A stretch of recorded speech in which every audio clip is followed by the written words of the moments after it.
बिस्मिल्लाहिर्रहमानिर्रहीम। अस्सलाम वालेकुम my dear students. Electrostatic chapter number 15 में lecture number 3 physics 10 national book foundation charging and discharging के टॉपिक के साथ अंजुम मजीद ख्वाजा आपके सामने हाजिर खिदमत है। आज स्टूडेंट्स हम ये डिस्कस करेंगे कि एक कोई भी बॉडी चार्ज कैसे होती है और अगर वो चार्ज हो जाए तो वो डिस्चार्ज कैसे होती है। ये बड़ा ही एक इंपॉर्टेंट जो है वो हमारा आज का टॉपिक है। डियर स्टूडेंट्स, जैसा कि मैंने आपको एक पिछले लेक्चर में भी बड़े अच्छे तरीके से एक बात की डिस्कशन की थी कि चार्जिंग का बहुत गहरा ताल्लुक होता है कि जब दो बॉडीज एक दूसरे के साथ रब होती हैं और रब होके वो एक दूसरे में चार्जेस को मुंतकिल कर देती हैं।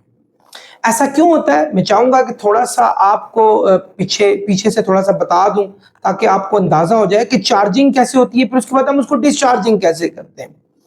स्टूडेंट्स, जब कोई भी ऑब्जेक्ट किसी ऑब्जेक्ट के साथ फ्रिक्शन खाता है तो एक बात तो आप जानते हैं कि दुनिया की तमाम चीजें जो हैं वो एक स्मॉलेस्ट पार्टिकल एटम से मिलकर बनी हुई होती हैं। उस एटम के अंदर इलेक्ट्रॉन्स भी होते हैं, प्रोटॉन्स भी होते हैं, और इलेक्ट्रॉन जो होते हैं वो उस एटम का आउटर पार्ट पे घूम रहे होते हैं। कुछ एटम्स में ये इलेक्ट्रॉन बहुत ही स्ट्रांगली बाउंड होते हैं और इनकी बाइंडिंग बड़ी स्ट्रांग होती है न्यूक्लियस के साथ, और वो अपने एटम को छोड़ना नहीं चाहते। लेकिन कहीं कहीं ऐसे होता है कि आपके पास एटम के जो इलेक्ट्रॉन होते हैं वो इतने स्ट्रांगली एफिलिएटेड नहीं होते प्रोटॉन के साथ, और वो क्या होता है कि जब आप फ्रिक्शन करते हैं उसको, एक बॉडी को दूसरे के साथ रब करते हैं, तो उस रबिंग में उस एटम्स के कुछ इलेक्ट्रॉन जो हैं वो फ्रिक्शन की वजह से उनको एनर्जी मिलती है और वो क्या होता है, वो वहां से निकल आते हैं और निकल कर दूसरी बॉडी में शिफ्ट हो जाते हैं जिनके साथ उसकी फ्रिक्शन लगी थी। फर्ज करें ये हमारे पास एक मार्कर है, मैं अगर इस मार्कर को अपने बालों के साथ फ्रिक्शन दूंगा तो हो सकता है इस मार्कर के जो इलेक्ट्रॉन्स हैं वो इजीली मेरे बालों में ट्रांसफर हो जाएं, और नतीजा यहां से इलेक्ट्रॉन लूज होने की वजह से इस ऑब्जेक्ट पे पॉजिटिव चार्ज आ जाएगा। क्योंकि बिफोर दिस, यानी इससे पहले क्या था, एक ऑब्जेक्ट में जितने प्रोटॉन थे उतने ही इलेक्ट्रॉन थे, तो प्रोटॉन्स और इलेक्ट्रॉन्स की टोटल इक्वल तादाद ने उनको क्या कर दिया था, न्यूट्रलाइज रखा हुआ था एटम को, यानी एटम पे कोई चार्ज मौजूद नहीं था। ये चार्ज क्यों पैदा हुआ, इलेक्ट्रॉन यहां से रिमूव हुए और वो दूसरी बॉडी में शिफ्ट हो गए, तो जहां से रिमूव हुए वहां इलेक्ट्रॉन्स की डेफिशिएंसी की वजह से वहां पॉजिटिव चार्ज प्रोड्यूस हो गया, क्योंकि वहां प्रोटॉन की तादाद इलेक्ट्रॉन से बढ़ गई। और जिस बॉडी में इलेक्ट्रॉन गए, चूंकि वो बॉडी भी तो पहले न्यूट्रल थी, और वहां क्या हुआ कि इलेक्ट्रॉन की ज्यादती से आपके पास उस बॉडी में इलेक्ट्रॉन की वजह से नेगेटिव चार्ज प्रोड्यूस हो गया। स्टूडेंट्स, यही फिनोमिना है चार्जेस का।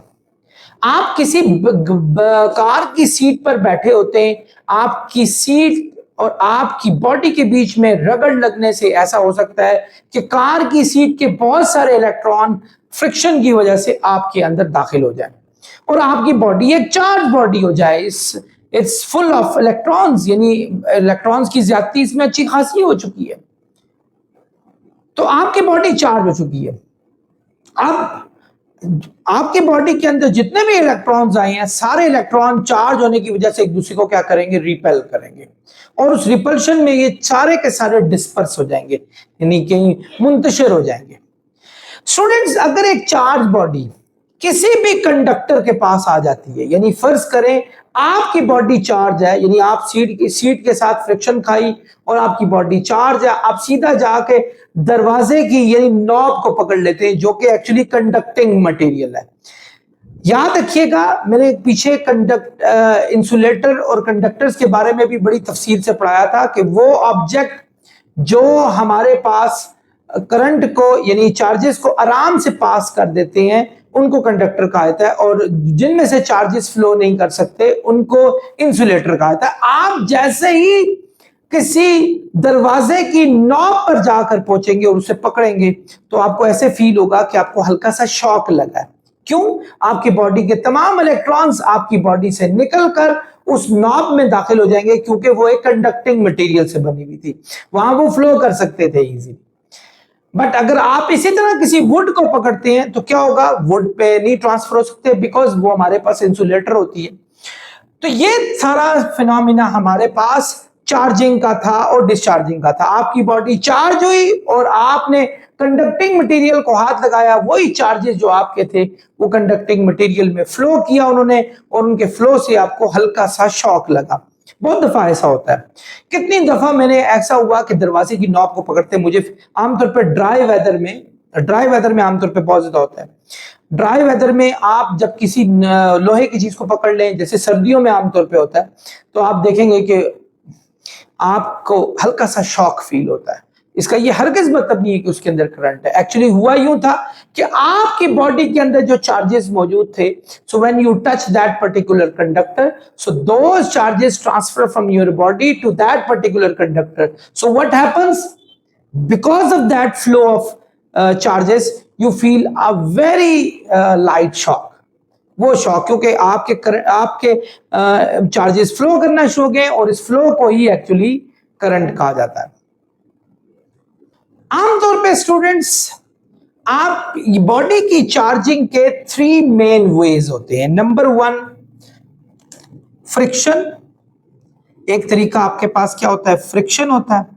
दूसरा मेथड जो होता है वो कांटेक्ट होता है, और तीसरा मेथड जो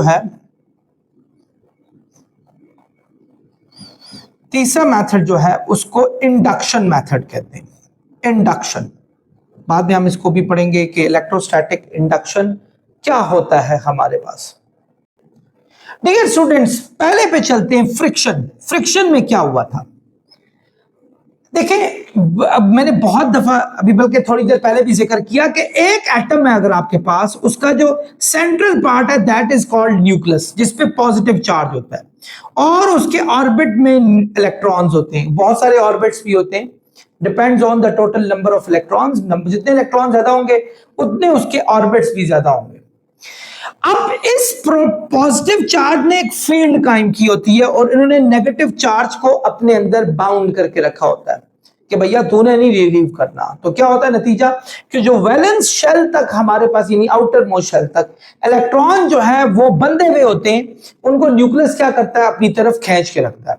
तो नतीजा, आपके इलेक्ट्रॉन उस ऑर्बिट में ही वो मौजूद रहते हैं।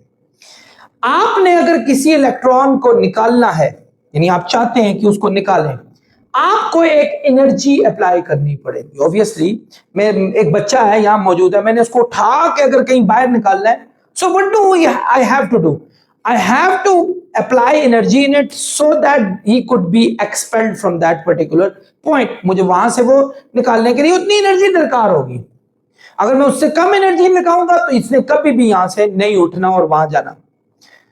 बिल्कुल ऐसा ही है। इलेक्ट्रॉन की पॉजिटिव चार्ज जो न्यूक्लियस है उसके साथ एक स्ट्रॉन्ग एफिलिएशन है, क्योंकि नेगेटिव चार्जेस और पॉजिटिव चार्जेस एक दूसरे को अट्रैक्ट करते हैं। आपने अगर किसी इलेक्ट्रॉन को निकालना है, सो आपको एक ऐसी एनर्जी चाहिए कि ताकि वो इलेक्ट्रॉन उधर से बाहर आ जाए। इलेक्ट्रॉन की इस एनर्जी को कि जिससे एक इलेक्ट्रॉन एटम से निकलकर बाहर आ जाए, उसको आयोनाइजेशन एनर्जी कहते हैं। आयोनाइज करना, आयोनाइज होता है प्रोड्यूसिंग चार्ज इन इट। वो कैसे होगा कि आपको ज्यादा एनर्जी अप्लाई करनी पड़ेगी, उससे ज्यादा जितनी पॉजिटिव चार्ज उसको अप्लाई करके अपने अंदर सेव करके रखा है।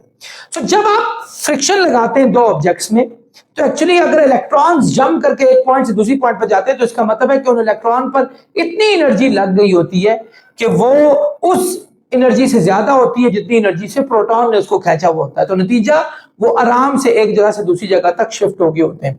सो ये था इसका फ्रिक्शन का एक सबसे इंपॉर्टेंट तरीका। इसमें इलेक्ट्रॉन जब जगह छोड़ता है, तो जिस जगह से इलेक्ट्रॉन मूव करके जाता है उस जगह पर प्रोटॉन की स्ट्रेंथ ज्यादा होने की वजह से उस एटम पर पॉजिटिव चार्ज प्रोड्यूस हो जाता है, और वो इलेक्ट्रॉन जिस बॉडी में दाखिल होता है तो उस जगह पर नेगेटिव चार्ज प्रोड्यूस हो जाता है। तो इस तरह देखें, एक स्टैटिक चार्जेस आपके अंदर पैदा हो गए। चूंकि ये काम हुआ था इंसुलेटर्स के बीच में, कंडक्टर के बीच में नहीं हुआ। तो ये जब चार्जेस एक जगह से दूसरी जगह पर मुंतकिल होते हैं, ये स्टे करते हैं उस जगह पर। व्हाई? बिकॉज वो कंडक्टर नहीं है। कंडक्टर में चार्जेस फ्लो करते हैं, यहां तो फ्लो नहीं कर रहे, वो क्या करेंगे, वो स्टैटिक फॉर्म में उस जगह पर मौजूद रहेंगे। सो आई होप आप लोगों को इस चार्जिंग के हवाले, फ्रिक्शन के हवाले से भी समझ आई। तो friction is one of the most important ways of producing charge in a body. So charging का एक सबसे बेहतर तरीका फ्रिक्शन है। अब चलते हैं स्टूडेंट्स नेक्स्ट पर, दैट इज कांटेक्ट। एक और बड़ा अच्छा मेथड है कांटेक्ट का। कांटेक्ट क्या है स्टूडेंट्स? फर्ज करें आपके पास एक रॉड है, ये रॉड है, इस रॉड में कोई चार्ज है, जैसे नेगेटिव चार्ज मौजूद है। आप इस रॉड को किसी ऐसे मटेरियल जो कि न्यूट्रल है, यानी ये था चार्ज, ये चार्ज था और ये न्यूट्रल है हमारे पास, ये ले, ये न्यूट्रल है, ये न्यूट्रल है, यानी इस पे कोई चार्ज नहीं है। आप क्या करते हैं स्टूडेंट्स, ये चार्ज ऑब्जेक्ट इस न्यूट्रल के साथ टच करते हैं, यानी कांटेक्ट में लेकर आते हैं, कांटेक्ट में लेकर आते हैं। तो क्या होगा, इस पे एक्सेस ऑफ नेगेटिव चार्जेस होंगे। ये एक्सेस ऑफ नेगेटिव चार्जेस जो है वो इसमें दाखिल हो जाएंगे। नतीजा क्या होगा, हमारे पास ये भी, हमारे पास नेगेटिव चार्ज इसके अंदर भी प्रोड्यूस हो जाएगा। यानी कुछ चार्जेस ये उसको दे देगा, ये भाई ऐसी कर तू, क्योंकि इसके अंदर इलेक्ट्रॉन है, they are all repelling each other, वो एक दूसरे में फोर्स ऑफ रिपल्शन पैदा कर रहे हैं। तो उनको तो ये अच्छा होगा कि एरिया बड़ा हो गया, रिपल्शन और दूर चली जाएगी हमारे पास। अभी तो एरिया छोटा है, तो फिर आप जैसे इस कांटेक्ट में जाएंगे तो ये चार्जेस जो है वो सीधा सीधा उसमें से कुछ है जो इसके अंदर ट्रांसफर कर जाएंगे। सो ये एक मेथड था। सिमिलरली अगर हमारे पास एक रॉड होता, पॉजिटिव रॉड, यानी जिसपे पॉजिटिव रॉड है, तो इसने क्या करना था, अगर उसको कांटेक्ट जोड़ते हम किसके साथ, किसी ऐसे ऑब्जेक्ट के साथ जो कि न्यूट्रल हो, इसने क्या करना था, पॉजिटिव चार्ज ने यहां से जितने भी नेगेटिव चार्ज है ना, इनको खींच लेना था अपनी तरफ, बहुत सारे नेगेटिव चार्जेस को खींच लेना था। पॉजिटिव हमेशा नेगेटिव को खींचता होता है। नतीजा इस जगह पे भी पॉजिटिव चार्जेस प्रोड्यूस हो जाते हैं, बिकॉज यहां से भी नेगेटिव चार्जेस की डेफिशिएंसी क्रिएट हो जाती है। वो नेगेटिव चार्जेस वहां जाते, वहां जाके उसको कोशिश करते कि जितने चार्जेस गए उतने पॉजिटिव चार्जेस की क्वांटिटी को कम कर दें। फर्ज करें इसके अंदर 5 कूलम चार्ज है पॉजिटिव, और इधर से वो 2 कूलम चार्ज नेगेटिव को खींच लेता है, तो नतीजा 5 कूलम में से 2 कूलम जब नेगेटिव के साथ मिलेंगे तो इधर 3 कूलम रह जाएगा चार्ज। लेकिन यहां से अगर 2 कूलम नेगेटिव निकल गए तो इस जगह पर नेगेटिव पॉजिटिव चार्ज जो है वो 2 का पैदा हो जाएगा। व्हाई? बिकॉज यहां से नेगेटिव की डेफिशिएंसी क्रिएट हुई, तो नेगेटिव के जाने से पॉजिटिव चार्ज प्रोड्यूस हो गया। सो आई होप आप लोगों को कांटेक्ट की भी समझ आएगी। फ्रिक्शन में 2 चार्जेस जब रब करते हैं तो आयोनाइजेशन एनर्जी की वजह से एक बॉडी से चार्जेस निकलकर दूसरी जगह पे शामिल होते हैं। और कांटेक्ट में क्या होता है कि जब चार्ज बॉडी किसी न्यूट्रल बॉडी जो कि अनचार्ज उसके साथ कांटेक्ट में आती है, तो वो उसके अंदर जो चार्ज होते हैं उसमें फोर्स ऑफ रिपल्शन से कुछ चार्ज दूसरी जगह पर मुंतकिल हो जाते हैं। और अगर पॉजिटिव बॉडी जाएगी तो वो क्या करेगी, it would attract the negative charges toward it and would in fact होगा यूं कि इसके थोड़े से चार्जेस कम हो जाएंगे, बट यहां चार्जेस आपके जो है वो प्रोड्यूस हो जाएंगे। सो ये फिनोमिना था हमारे पास कांटेक्ट का। ये बीच में पीछे एक मेरी स्टूडेंट ने क्वेश्चन भी पूछा कि सर यहां से नेगेटिव कैसे निकलेंगे, ये तो न्यूट्रल है। भाई न्यूट्रल चार्ज का मतलब ये तो नहीं कि उसके अंदर चार्जेस नहीं है, उसके अंदर जितने पॉजिटिव चार्जेस हैं उतने ही उसके अंदर नेगेटिव चार्जेस हैं। तो अगर इसे 2 कूलम नेगेटिव खींचनी है तो यहां 2 कूलम पॉजिटिव बढ़ गया है as compared to negative charges. फर्ज करो यहां 50 प्लस के चार्ज हैं, 50 ही माइनस के चार्ज हैं, 20 चार्ज इसने खींच लिए नेगेटिव, तो अब इसके 30 नेगेटिव बच गए, लेकिन 50 तो पॉजिटिव हमारे पास मौजूद थे, तो वो कितने का फर्क पड़ गया, 20 का फर्क पड़ गया। यानी ऐसे होगा ये कांटेक्ट में हमारे पास। डियर स्टूडेंट्स, नेक्स्ट हमारे पास है इंडक्शन। इंडक्शन देखिए जरा गौर से सुने। फर्ज करें मेरे पास के 2 स्फीयर हैं, ठीक है, ये और ये हमारे पास इंसुलेटेड कंडक्टर है। इंसुलेटेड कंडक्टर, इंसुलेटेड कंडक्टर का मतलब है कि इनकी ये वाली चीज इंसुलेटर है, ठीक है, और ये वाली चीज हमारे पास कंडक्टर है, ठीक है। अगर मैं दो स्फीयर इकट्ठे करता हूं, एक स्फीयर ये और एक स्फीयर ये दोनों इकट्ठे कर लिए, ठीक है, ये दोनों इकट्ठे कर लिए और दोनों को ग्राउंड पे रख लेता हूं। याद रखें, इनको ग्राउंड पे रखना आपने, ये ग्राउंड पे रख लिया, ठीक है, दोनों को ग्राउंड पे रख लिया। कभी भी ग्राउंड पे आप जो है कंडक्टर को नहीं रख सकते स्ट्रेट अवे, आपको इंसुलेटर के ऊपर रखना पड़ेगा, क्योंकि इंसुलेटर पे चार्जेस फ्लो नहीं करते। अगर आप सीधा सीधा कंडक्टिंग मटेरियल को जमीन के ऊपर रखेंगे तो आप जो चार्ज इसमें प्रोड्यूस करेंगे वो जमीन में मुंतकिल हो जाएगा। अर्थिंग एक सबसे बड़ा वे होता है डिस्चार्जिंग का। किसी भी चीज में अगर फर्ज करो इसमें चार्ज पैदा हो गया, इसको जमीन पर रख दें तो ये डिस्चार्ज हो जाएगा। एक और अर्थिंग का तरीका होता है कि आप अपनी बॉडी के साथ टच कर लें तो ये चार्जेस यहां से मुंतकिल होकर सीधा आपकी बॉडी में चले जाएंगे और आपकी बॉडी से सीधा कहां, ग्राउंड में हो जाएंगे। इसीलिए कहा जाता है कि अपने आप जब भी कभी आप इलेक्ट्रिसिटी को हाथ लगाएं या कुछ ऐसा काम करें तो हमेशा आपने अपने पांव के नीचे हमेशा इंसुलेशन वाली चीज रखनी है। अगर आप बेयर फीट है, नंगे पांव, और गलती से किसी भी आप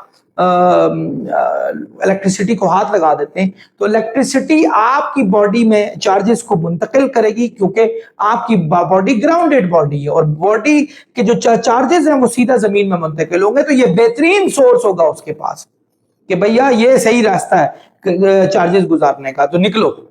और उसके बाद क्या होने वाला है तो मैं बड़ा ख्याल करूंगा ये बात करते हुए। तो ख्याल करें कि हमेशा जब भी आप किसी भी इलेक्ट्रिसिटी की अप्लायंसेस को, जैसे फ्रिज हो गया जो लोहे की हैं, जो कंडक्टिंग मटेरियल की है, या फिर माइक्रोवेव ओवन हो गया, इवन किसी भी ऐसी चीज को जिसमें आपके पास ज्यादा करंट मौजूद हो, याद रखना इन चीजों में ज्यादा करंट होता है, फ्रिज में, बल्कि माइक्रोवेव ओवन में तो बहुत ज्यादा होता है, 1500 वॉट के करीब करीब होता है। मोटर को आप हाथ लगा रहे हैं, इसमें बहुत ज्यादा करंट होता है। तो बहुत ख्याल रखें कि आपके बेयर फीट नहीं होने चाहिए, otherwise current will flow through your body to the earth and this is the best way for the current to flow. तो वो क्या करेगा, फिर उसको वो आपको छोड़ेगा नहीं, क्योंकि उसको बेहतरीन रास्ता मिल गया। सो इंसुलेटर लगाने का मतलब कि अगर मैं इन कंडक्टिंग मटेरियल के ऊपर चार्जेस प्रोड्यूस कर देता हूं किसी ना किसी तरीके से, वो चार्जेस जमीन में मुंतकिल नहीं होने चाहिए ताकि ये चार्ज बॉडी रहे। एक चार्ज बॉडी को जमीन पर रख लें, चार्जेस जमीन में मुंतकिल हो जाएंगे, वो फिर डिस्चार्जिंग हो जाएगी उसकी, यानी इसका मतलब है उसके अंदर चार्ज मौजूद नहीं रहे। इवन आप उसको पकड़ लें, you can not hold this, यहां से पकड़ के कर लो, फिर आपके चार्जेस आपकी बॉडी में आ गए, वो चार्जेस गायब हो गए। लेकिन बहरहाल इस वक्त ये न्यूट्रल है। मैंने क्या किया, इसके पास एक चार्ज, कोई भी एक रॉड लेकर आता हूं, चार्ज रॉड है मेरे पास। फर्ज करें इसके अंदर नेगेटिव चार्ज है, नेगेटिव चार्ज करीब लाना है, जोड़ना नहीं है, करीब लेकर आए, just bring it near to it, इसको करीब लेकर आए। अब क्या होगा, नेगेटिव क्या करता होता है, नेगेटिव नेगेटिव को रिपेल करता है। अब इसके अंदर नेगेटिव भी है, पॉजिटिव भी ढेर लगा हुआ है, तो सीधा नेगेटिव जो है वो रिपेल होकर आगे निकल जाएंगे, पॉजिटिव इस जगह पे जमा होना शुरू हो जाएंगे, क्योंकि नेगेटिव की डेफिशिएंसी से पॉजिटिव चार्जेस प्रोड्यूस हो जाते हैं। और नेगेटिव आपके दूसरी साइड पे, चूंकि ये टच हुए हुए और है भी कंडक्टर है, तो नेगेटिव आपके इस जगह पे शिफ्ट हो जाएंगे।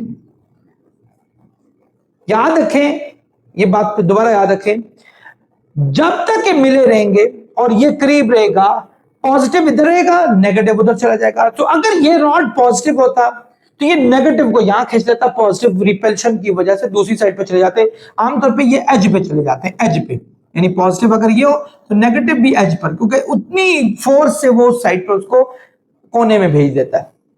ठीक है, ये चार्ज की खसूसियत है कि opposite charge attract each other and same charges repel each other. तो नेगेटिव पॉजिटिव को अट्रैक्ट करेगा, नेगेटिव को उस साइड पे फेंक देगा। नतीजा क्या होगा, हमारे पास ये इस बॉडी में नेगेटिव चार्ज प्रोड्यूस हो गए, इस बॉडी में पॉजिटिव चार्ज प्रोड्यूस हो गए। अब किसी को कहें कि इसको उठा के उधर रख ले, यहां से पकड़ के उठाना है, यहां से नहीं। अगर यहां से करेंगे ये चार्जेस आपकी बॉडी में मुंतकिल हो जाएंगे, ये फिर न्यूट्रल हो जाएगी। इंसुलेटर से पकड़ना है, उठा के इधर, और इसको सामने रखना है, डोंट मूव इट। ये नहीं है कि इसको उधर रख ले, आप इसको जैसे ही पीछे हटाएंगे, जैसे ही आप इसको छोड़ेंगे, वापस के प्लस माइनस मिक्स हो जाएंगे। सो आपने इसको होल्ड करके रखना है, और अपने हाथ से नहीं होल्ड करना, वरना आप उसको भी न्यूट्रल बना देंगे। इसको होल्ड करके रखना है। और आप जब इसको होल्ड करके रखेंगे, किसी बंदे को कहें कि वो उसको अलग करके यहां रख दे और ये रखे इसी जगह पर, ताकि नेगेटिव हमेशा पॉजिटिव को खींच के रखे और नेगेटिव को उस साइड पे फेंक के रखे। तो जैसे ही if you just keep it here and another body like another person, he moves this body from here to the other place, तो फिर हमारे पास जो नई सिचुएशन आ जाएगी वो यूं आ जाएगी कि हमारे पास ये बॉडी पे पॉजिटिव चार्ज आ गया, ये लहदा होके इस पे नेगेटिव चार्ज आ गया हमारे पास। ठीक है, अब आप बेशक इसको रिमूव कर दें क्योंकि आपने दो बॉडीज को सेपरेट कर दिया। लेकिन अगर फर्ज करें आप ऐसा करते हैं कि इसको हटा के फिर लहदा करते हैं तो कोई फायदा नहीं होने का, क्योंकि as soon as you remove it the charges will obviously go to the place where they were, जो वहां थे वो वहीं चले जाएंगे। अब आपने क्या किया, एक चार्ज बॉडी की मौजूदगी में एक इंसुलेटेड कंडक्टर में, इंसुलेटेड कंडक्टर यानी जो इंसुलेट हुआ था जिसको अर्थिंग नहीं हुई थी, कंडक्टर में चार्जेस को प्रोड्यूस कर दिया। इस फिनोमिना को कहते होते हैं इलेक्ट्रोस्टैटिक इंडक्शन। क्या कहते हैं? इलेक्ट्रोस्टैटिक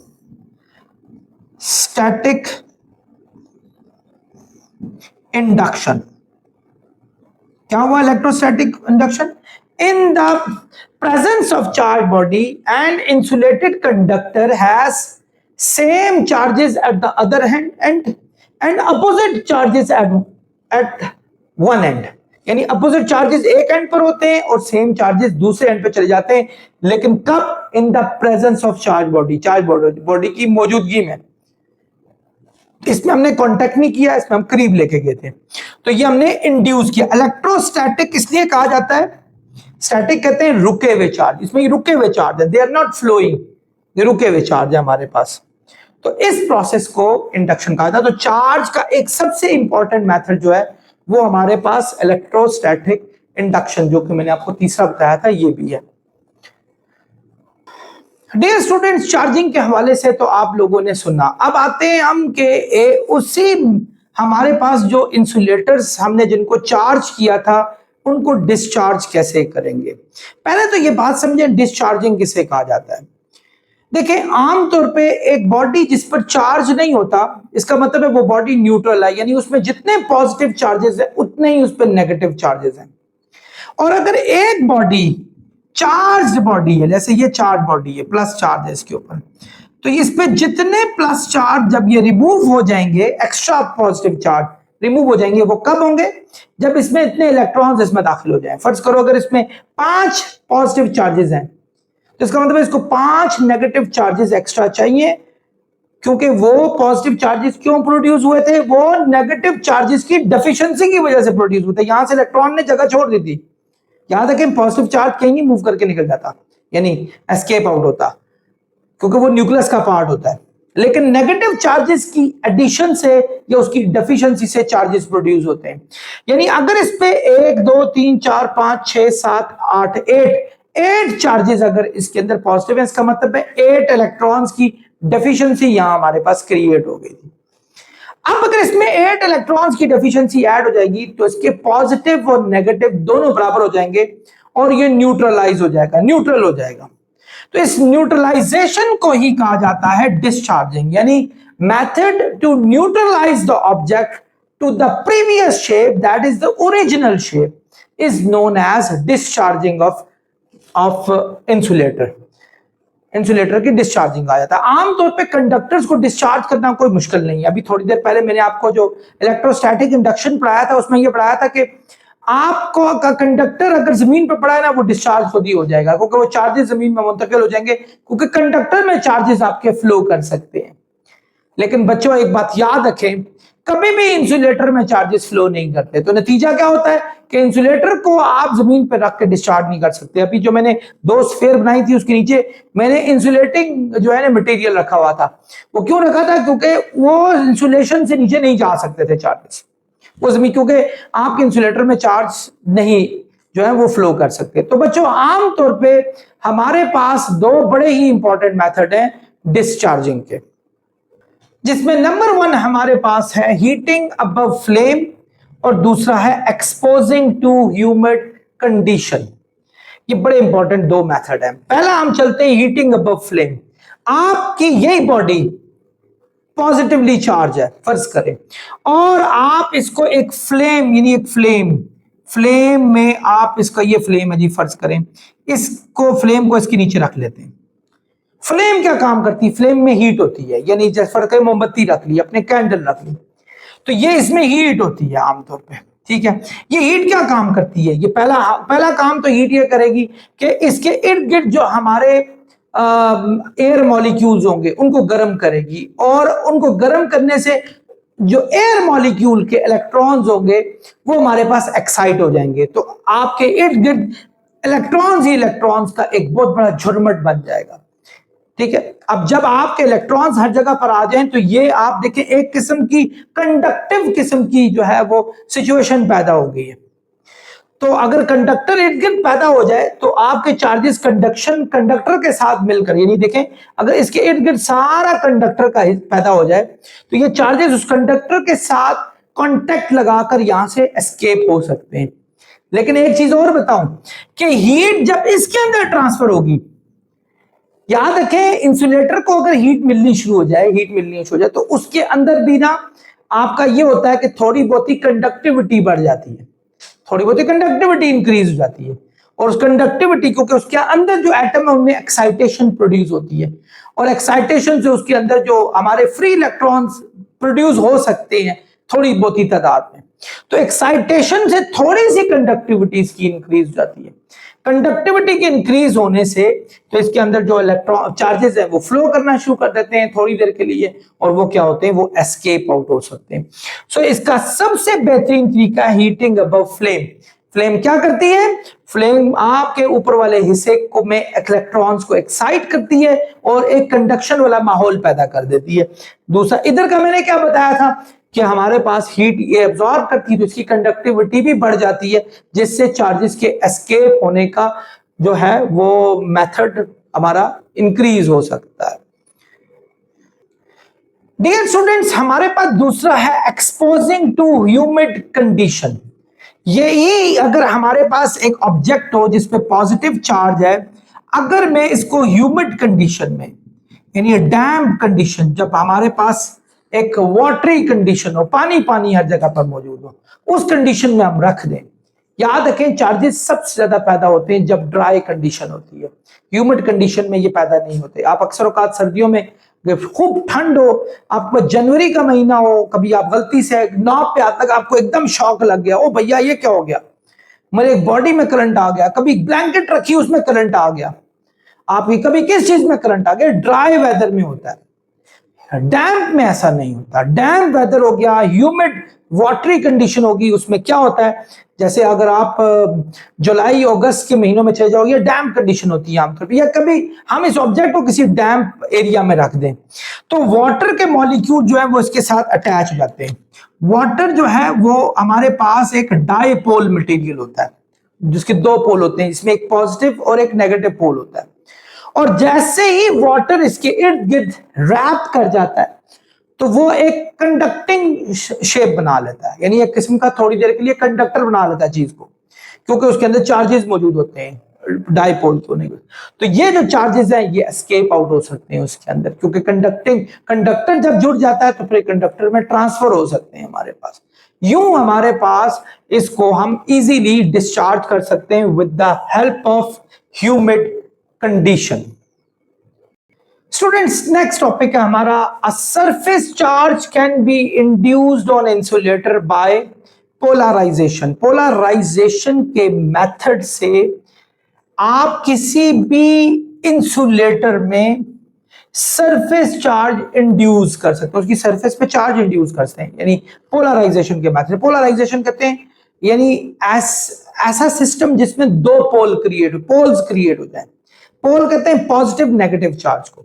फर्ज करो अगर आपका एक ऑब्जेक्ट ये ना, इसमें positive negative positive negative negative positive यानी सब मिल के रह रहे हैं, और अगर किसी तरीके से पॉजिटिव चार्जेस एक साइड पे चले जाएं और नेगेटिव चार्जेस दूसरी साइड पे चले जाएं, इसे कहते हैं इनके दो पोल्स बन चुके हैं हमारे पास, एक पॉजिटिव पोल है हमारे पास, एक नेगेटिव पोल, और इस प्रोसेस इस पूरे सिस्टम को पोलराइजेशन कहा जाता है। उसकी सबसे अच्छी जो मैं इसको डाइपोल भी कहा जाता है। डाई, दो पोल बन गए हमारे पास। स्टूडेंट्स इमेजिन करें, आपने बालों को किया कॉम, कंघी की, और कंघी करने के बाद आप उस कंघी को उठाकर सीधा पीसेस ऑफ पेपर के करीब लेके जाते हैं, छोटे छोटे पीसेस ऑफ पेपर के करीब। जैसे ही आप कंघी को उसके पास लेके जाते हैं, कंघी क्या करती है, यानी कॉम क्या करती है, उनको अट्रैक्ट कर लेती है अपनी तरफ। ऐसा कैसे मुमकिन है, ये क्यों हुआ? लेकिन जब आपने कॉम अपने बालों पे जो है वो फेरी थी, तो उसके फ्रिक्शन से जो नेगेटिव चार्ज थे हेयर के, वो सीधा कॉम में चले गए, और नतीजा क्या हुआ, आपकी कॉम नेगेटिवली चार्ज होगी, अच्छी खासी नेगेटिव चार्ज होगी। अब नेगेटिव चार्ज तो हमेशा किसको जो है वो अट्रैक्ट करता है, वो पॉजिटिव को अट्रैक्ट करता है, जबकि पीसेस ऑफ पेपर में तो नेगेटिव पॉजिटिव बराबर थे।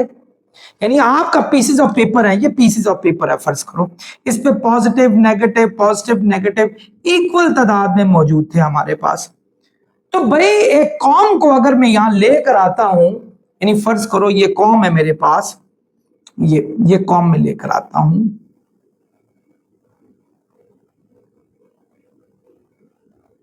ये कॉम को मैं लेकर आता हूं, और इस कॉम में नेगेटिव चार्ज है, तो ये कॉम जो है ये इसको कैसे अट्रैक्ट कर सकती है, यानी इसने इसको कैसे अट्रैक्ट किया, क्योंकि नेगेटिव तो हमेशा पॉजिटिव को करेगी। स्टूडेंट्स, इतने ज्यादा नेगेटिव चार्ज की मौजूदगी में ना इस कॉम के इर्द गिर्द अच्छी खासी एक फील्ड जनरेट हो जाती है। वो फील्ड नेगेटिव चार्ज की फील्ड होती है। जब आप उसको इसके करीब लेकर आएंगे तो एक फिनोमिना है जिसको कहते हैं इलेक्ट्रोस्टैटिक इंडक्शन, जो मैंने आपको पीछे पढ़ाया था कि in the presence of charge body and in the presence of charge body, opposite charge comes at one end and same charges go to the other end। यानी इसके अंदर जो पॉजिटिव चार्ज होगा स्टूडेंट, वो क्या हो जाएगा, हमारे पास इस जगह पे आ जाएगा पॉजिटिव चार्ज, क्योंकि ये नेगेटिव चार्ज है, और नेगेटिव चार्ज हमारे पास रिपल्शन उस साइड पे पैदा हो जाएगी, और ये अच्छे खासे स्ट्रॉन्ग फोर्स में हमारे पास आ जाएंगे, क्योंकि ये काफी अच्छी स्ट्रॉन्ग पोजीशन में हमारे पास ये इसके नेगेटिव चार्ज यहां मौजूद थे। जितने नेगेटिव चार्ज ज्यादा होंगे, इतने स्ट्रॉन्ग पोजीशन में पॉजिटिव चार्ज हमारे पास आएंगे। यानी फर्ज करो अगर हमारे पास बिल्कुल ऐसा ही है कि टागाफोर हो रही है, टागाफोर कहते हैं कि जैसे रस्साकशी हो रही है, उस रस्साकशी में अगर आपके 20 बंदे उस साइड पे खड़े, 20 इस साइड पे खड़े, तो अगर आप एक बंदा हटा दें, 19 कर दें, वहां 20 कर दें, तो 20 बंदे 19 बंदों को ड्रैग करके उस साइड पे लेके जाते हैं। यानी अगर हर एक की, याद रखें, अगर इधर के तमाम बंदों की हर बंदे की सेम एनर्जी उस साइड पे भी एक बंदे की सेम एनर्जी के इक्वल हो, तो अगर आप एक बंदा हटा दें तो 19 बंदों को 20 बंदे खींच के ले जाएंगे। लेकिन कितनी फोर्स से खींच के लेंगे, कितनी एनर्जी से खींच के ले जाएंगे? अगर फर्ज करो उस साइड पे 100 जाउल की एनर्जी लगी है 20 बंदों की, हर बंदे की 5 जाउल की एनर्जी थी, और इस साइड पे आपने 5 जाउल का एक बंदा निकाल दिया, तो बाकी 95 जाउल इस साइड पे था, 100 उस साइड पे था, तो 5 जाउल से उस साइड पे जाएगा, एनर्जी से जाएगा, काइनेटिक एनर्जी से। अगर 2 बंदे निकालते हैं तो आपने 10 जाउल माइनस कर दिया, तो अब वो बेस वाला 18 बंदों को 10 जाउल की एक्स्ट्रा एनर्जी से खींचने में कामयाब हो जाएगा। बिल्कुल ऐसा ही है, अगर इसके अंदर 50 इलेक्ट्रॉन है तो ये 50 प्रोटॉन्स को अपनी तरफ खींचने में कामयाब हो जाएगा। नतीजा एक अच्छी खासी स्ट्रॉन्ग जो है इसकी जो है एक बॉन्ड ऑफ रिलेशनशिप कायम हो गया। अब इसने क्या करना है, इसको अट्रैक्ट करना है, और ये इसके साथ क्या हो जाएगा, चिपक जाएगा। और ये चिपकने से, यानी पोलराइजेशन के पैदा होने से हमारे पास जो है सरफेस चार्ज उसके अंदर जो है वो पैदा हो गया। आपने ये देखा। इसी तरह आप बैलून है, आपने देखा होगा, बैलून को आप बालों से रगड़ें या किसी से फ्रिक्शन पैदा करें, बैलून के अंदर भी नेगेटिव चार्ज आ जाता है। आप एक टैप ऑफ वाटर, यानी पानी है, अगर उसके करीब उस बैलून को लेके जाते हैं तो वो आप देखेंगे कि टैप ऑफ वाटर उस साइड पे झुक जाएगा। अगर टैप ऑफ वाटर नीचे आ रहा है तो वो उस साइड पे झुक जाएगा, क्योंकि टैप ऑफ वाटर पे पॉजिटिव चार्ज होगा, वो नेगेटिव चार्ज की तरफ अट्रैक्ट होता हुआ चला जाएगा। तो आप हैरान होंगे कि पानी यूं नीचे आना चाहिए, वो यूं उसमें कर्व पैदा हो जाएगी। आई होप स्टूडेंट्स ये लेक्चर आप लोगों को अच्छे तरीके से समझ आ गया होगा। नेक्स्ट लेक्चर तक मेरे साथ रहिएगा, अपना बहुत ख्याल रखें। अस्सलाम वालेकुम।